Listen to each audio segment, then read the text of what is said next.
భారతీయ జనతా పార్టీని విమర్శించడం ద్వారా మరి మజ్లిస్ పార్టీ మెప్పు పొందాలి, మజ్లిస్ పార్టీ ఓట్లు పొందాలనేటువంటి కుట్ర జరుగుతూ ఉంది. నిన్నటి రోజు ముఖ్యమంత్రి గారు మాట్లాడుతూ సన్నబియ్యం రద్దు చేస్తా అని ప్రజలను బెదిరించాడు.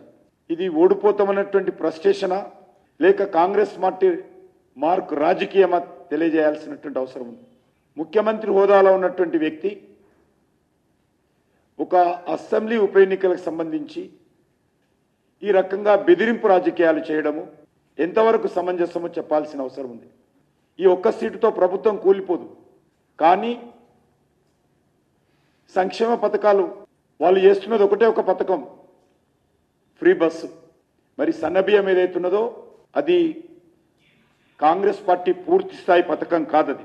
అది ఆ రకంగా ప్రజలను మభ్యపెట్టే విధంగా ప్రయత్నం చేస్తూ ఉన్నారు. నేను అడుగుతా ఉన్నాను ముఖ్యమంత్రి గారికి, ధైర్యం ఉంటే బియ్యం పథకం ఆపి చూపించాల్సిందిగా కోరుతా ఉన్నాను.